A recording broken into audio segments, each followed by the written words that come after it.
Olá, nesse vídeo eu quero falar sobre uma oportunidade do mercado financeiro que acontece de tempos em tempos. A última vez foi no ano 2000, faz mais de 20 anos isso, né? Nós estamos em junho de 2022. Então, agora, a Eletrobras foi autorizada a sua privatização e tem um caminho para que você possa acessar esta oportunidade usando o seu fundo de garantia. Essa é a novidade. Então, isso é o que eu quero falar nesse vídeo de hoje. Então, eu vou falar sobre como você faz o caminho, ou seja, como é que você entra no FGTS, como você depois faz o processo de investimento e, por fim, saber se isso vale a pena, se não vale a pena, e você mesmo vai tirar suas conclusões com os elementos que eu vou colocar aqui, tá bom? Mas antes disso, te inscreve no canal, tá? Dê o seu like, comente, compartilhe, me siga no Instagram, conheça meu curso de finanças pessoais, links na descrição desse vídeo. Tá bem? Muito bem, então isto que eu estou falando, vamos lá. Primeira parte para você entender isso é uma pequena introdução, tá? Pequena introdução nos seguintes pontos. Bom, você pode então usar o fundo de garantia se você é trabalhador, você então é trabalhador com carteira assinada, você tem lá o seu fundo lá paradinho, lá rendendo 3% ao ano, que é a regra do mercado, e você então vai pegar uma parte desse fundo e a regra é o seguinte: no mínimo R$200 você tem o direito de tirar dessa modalidade e colocar então em ações do jeito que eu vou falar aqui da Eletrobras. Então R$200 ou no máximo 50% do saldo que você tiver lá. Então é uma forma de você preservar uma parte, né, a metade disso, se você for mais arrojado, não, você tem uma limitação de 50%. Bom, então essa é a primeira coisa. A segunda coisa é que você precisa, em termos práticos, né, acessar o aplicativo do FGTS. Então, é fgts.gov.br e você vai entrar lá e fazer o passo a passo para autorizar uma empresa administradora credenciada, em outras palavras, um banco ou uma corretora de valores, tá, que você tenha conta. Então você vai fazer o passo a passo, entra lá, se você não é cadastrado, você se cadastra, e ao se cadastrar, você vai ter ali o passo a passo de então encontrar essa sua local onde você tem investimentos, e você vai colocar então a autorização para que seja consultado o seu saldo, tá? E pronto, você já está, digamos assim, a primeira porta está se abrindo para você fazer isso, tá? Bom, entra, autoriza e seleciona essa modalidade que tem lá Fundo Mútuo de Privatização, Eletrobras, tá? Fundo Mútuo de Privatização, Eletrobras. Então, isso vai estar indicado lá e você, pronto, está então já em condições para ir para o segundo passo. O segundo passo é você entrar então lá na sua corretora, no seu banco, enfim, no seu aplicativo, e você vai buscar lá na parte de produtos, né, fundos de investimentos. E vai estar disponível lá esse fundo de investimento, que é o Fundo Mútuo de Privatização Eletrobras. E lá então você vai escolher o valor que você vai optar por, digamos, fazer a reserva.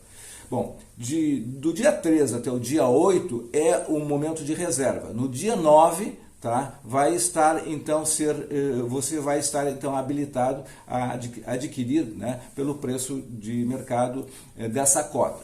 Você não está, outra coisa importante, você não está comprando uma ação direta, você está comprando um fundo de ações da Eletrobras. Então é um fundo. Então é diferente de você ir comprar uma ação. Bom, primeiro ponto, eu vou explicar isso aos poucos, vai ficando ainda mais transparente. Bom, essa é a primeira e a segunda parte, liberar no FGTS, segunda parte, você ir lá na sua corretora e você então escolher o valor que você vai investir. Se vale a pena ou não, tem que ir para a terceira parte. Que terceira parte é essa? Bom, ver vantagens e desvantagens e analisar a Eletrobras, por fim, se é uma alternativa de mercado interessante, né? Dentro de alguns conceitos, conforme eu fiz um vídeo há poucos dias sobre como é que eu analiso uma ação considerando indicadores. Então eu vou deixar o link deste vídeo na descrição aqui para você ver, tá? Então, sobre essa ótica, nós vamos ver então os indicadores. Se a Eletrobras, em relação às outras empresas do mesmo setor, o setor elétrico, ela é uma boa empresa, se ela está tendo uma boa performance. E aí você, antes de escolher se você vai entrar nessa oportunidade ou não, você vai então fazer essa escolha. Um parênteses ainda, antes de avançar um pouquinho aqui, se vale a pena ou não. Para se ter uma ideia, tá, até o ano de 2016, tá, o valor de correção do fundo de garantia pelo tempo de serviço foi de 3%. Tá? Então, ele perdeu para a inflação nesse período todo. Então, quem tinha dinheiro lá, o seu dinheiro desvalorizou nesse fundo. Então, quando você for, no momento que você for tirar ou que você tirou, você retirou um valor menor do que foi a inflação, teve perda. Bom, em 2016 melhorou isso, tá? Em 2016 teve uma lei, uma nova regra que definiu que além dos 3% que você recebe de remuneração anual, tá? Você tem então, como é um fundo, ele aplica em outras coisas e ele faz um complemento para o seu rendimento, para o rendimento do seu fundo especificamente. Então, a partir daí, 2016 até o ano de 2020, você conseguiu então equilibrar, ou seja, não perdeu, parou de perder dinheiro. Exceto o ano de 2021, que o fundo rendeu 5, 6%, né, a correção, 3 mais alguma coisa, e a inflação 10%. Então houve, aí com a inflação alta, não houve essa compensação. Então, para saber disso, bom, comparativamente ainda, então, historicamente tem essa situação. Outro dado importante é que a Petrobras e a Vale do Rio Doce, elas, em relação ao momento da privatização, ou a quem entrou naquela época e comprou ações, passado 10 anos, 20 anos, teve uma rentabilidade, um retorno no caso da Vale do Rio Doce, 14%, foi um número que 14 vezes mais do que a caderneta de poupança, teve a Petrobras 10 vezes mais do que a caderneta de poupança, e o fundo de garantia teve um crescimento de 4%. Tá? Isso são dados colhidos aí na publicação da Infomoney. Tá? Bom, basicamente, esses dados, então, eles refletem, para refletir sobre o conjunto de coisas para serem conhecidas e tomar a decisão. Aqui não é uma recomendação de comprar ou não comprar, a decisão é sua. Então, esses são dois aspectos, ou seja, a rentabilidade histórica, a história dos exemplos que nós tivemos, então isso é passado, e por fim, um outro ponto é saber, por exemplo, a questão de imposto de renda, quer dizer, alguns detalhes mais operacionais. Qual é o custo que tem em termos de imposto de renda sobre esse valor de 3% acima, se você tiver um ganho, por exemplo, você optando por comprar a ação da Eletrobras, indo adiante aí, se você comprar a cota do fundo, na verdade não é ação, se você comprar, você tiver ganhos superiores a 3%, essa diferença ela vai ter incidência de imposto de renda sobre esse ganho se você, depois de um ano, que é aí outro aspecto, ou seja, tem carência de 12 meses para você poder fazer essa opção de resgate. Resgatar significa que você vai lá e resgata depois de 12 meses, ou seja, você não pode pegar o dinheiro. Tá? Essa notícia não é tão boa porque você vai investir o seu FGTS, mas não significa que você vai ter dinheiro na sua conta. Esse dinheiro vai continuar dentro do fundo. Tá? Então, você, depois de 12 meses, pode movimentá-lo. Você pode transferir para um outro tipo de fundo, por exemplo. Tá? Bom, se tiver ganho nesse resgate, né, e tudo continuando dentro do fundo de garantia. Se você tiver ganho nesse resgate, esse ganho acima de 3% tem uma tributação de 15% de imposto de renda sobre esse ganho. Bom, isso é uma informação adicional. Tá? Outra coisa são dividendos. Normalmente as ações pagam dividendos, é o que se espera. No caso da Eletrobras, os dividendos que tiverem sobre as ações, eles vão ser acrescidos ao fundo. Né? E no caso de dividendos, não existe, então, imposto de renda como nós sabemos. Tá? Bom, esses são dois aspectos. E o terceiro ainda é quanto ao custo. Tá? Você, optando por fazer, digamos, essa adesão ao Fundo Mútuo de Privatização da Eletrobras, você tem uma taxa de administração, como é normal nos fundos, e que hoje ela está variando de 0,2% ao ano a 1%, pelos dados recentes. Isso tem mudado nos últimos dias aí, entre os agentes financeiros. Mas, enfim, de 0,2% a 1%. A principal corretora que temos aí, que é a XP, está 0,2% pelo que eu vi. Tá? Então está aí mais uma referência de custo, imposto de renda, dividendos, enfim. Isso é o que impacta sobre uma decisão no caso de você for adiante. E por fim, alguns dados importantes para saber que empresa é essa? Que saúde financeira, em outras palavras, se a gente puder definir dessa forma, tem a Eletrobras. Alguns dados, tá? De 7 indicadores que eu peguei, eu gosto de usar um número básico de coisas que eu considero importantes dentro de indicadores, e está dentro desse número. De 7 indicadores, 4 não são comparativamente. Por exemplo, a Eletrobras com Taesa, com a Copel, com a Energia Brasil e a CEMIG, que são as principais empresas do setor elétrico, tá? Essa empresa, essa ação da Eletrobras, nesse momento, ela tem 4 indicadores que elas não são favoráveis, ou seja, são inferiores às demais. Que indicadores são esses? Tá? O PL, que é o preço sobre o lucro, tá? Ele é o pior de todas elas. Tá? Significa que essa seria uma ação cara, ou seja, um PL de 9, você investindo numa ação da Eletrobras levaria 9 anos para que esse lucro ele cobrisse o investimento que você fez. Em relação a, por exemplo, a CEMIG levaria 5 anos, em relação a Taesa 6 anos, a Copel 4 anos e a Energia Brasil 5 anos. Ou seja, é um PL alto. Normalmente, quanto menor o PL, melhor. Tá? Bom, isso é só um indicador e uma ilustração.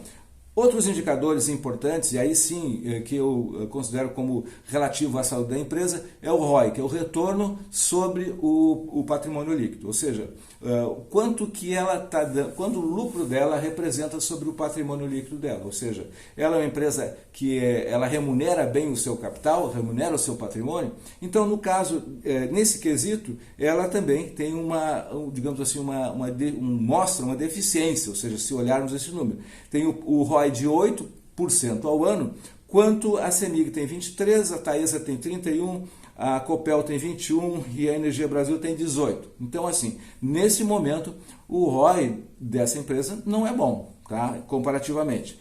Bom, um outro indicador importante, então, nesse aqui você vê a questão específica de como é que está a gestão da empresa, como é que está a sua em relação às outras, ou seja, ela teria que melhorar.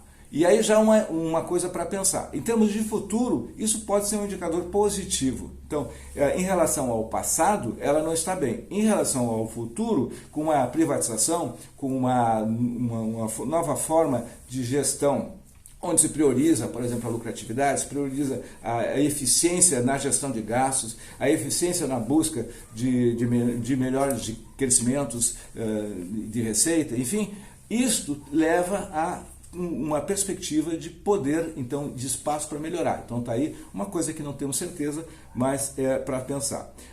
O outro ponto, então, antes de encerrar, na verdade tem mais algumas coisinhas para fazer essa conclusão, mas isso é extremamente importante. O outro indicador é o dividend yield, tá? Interessante, porque dividend yield é o quanto que você espera como acionista receber de lucro da empresa. Comparativamente, no histórico dos últimos 12 meses, por exemplo, ela também tem um indicador ruim, 3% ao ano de 3,7% ao ano de dividend yield, ou seja, essa é a distribuição para os seus acionistas, quando as demais estão variando de 9% a 16%. Então, muito abaixo disso, né? Então, o retorno que você vai ter, se você for considerar o passado, não valeria a pena escolher individualmente uma empresa assim, né? Se você tem a perspectiva de receber dividendos, como é a perspectiva de quem investe a longo prazo, tá? Bom, e outra coisa importante, é dívida. Em termos de coeficiente de dívida, ela não tem, nesse caso aqui é positivo, tá? E está equivalente a todas as demais, ou seja, não é uma empresa que tem problema de dívida, que esteja endividada. Bom, isso é uma coisa positiva. E o crescimento digamos assim, do seu crescimento de vendas, de receita, também é baixo em relação às demais, muito, muito mais abaixo. Bom, basicamente, isso é uma situação que eu coloco aqui para você ter referências, né? Para não ficar algo vazio, emocional, enfim, tem esses indicadores. De forma mais detalhada eu falo no vídeo que eu vou deixar o link para você, como eu já falei. Basicamente, então, concluindo esse vídeo, que fazer? Então, o que fazer? Você deve entrar e aproveitar ou não deve fazer nada, deixar passar? Depende do que você se sentir confortável com as informações que eu estou passando aqui, depende do seu perfil digamos assim, de investidor quanto às suas reservas futuras e depende também de um aspecto que é, de forma moderada, como é que você vê essa coisa da diversificação. Se você quer, por exemplo, ter uma parte do seu dinheiro numa perspectiva que pode melhorar em relação, por exemplo, ao que o fundo de garantia hoje remunera, um pedaço que não prejudique o seu todo, pode ser uma alternativa boa, né? Mas se você, dependendo do seu momento de vida, se já está na fase de aposentadoria e de repente já tem uma reserva razoável no fundo de garantia ou não quer correr risco, talvez não seja, então, o momento de você tomar essa decisão. Enfim, última análise, a decisão é sua. Bom, acredito que aí você tenha todos os dados que precise para fazer uma avaliação, pensar, refletir e, com base lógica, objetiva, tomar uma decisão. Bom, esse foi o vídeo de hoje, então essa é a conclusão, a decisão vai ser sua. Basicamente, não é uma recomendação de fazer ou não fazer, basicamente mostrar o momento presente do que está acontecendo, que é um momento histórico, tá? Não deixar passar e ao mesmo tempo entender como é que funciona. Se você quiser ir mais adiante, né, querer uma parte do seu dinheiro colocado lá, tá aí então a forma de fazer, tá bom? Ok? Deixa o seu comentário aí, tá? E ficamos por aqui então, até o próximo vídeo. Sucesso! Boas escolhas e prosperidade.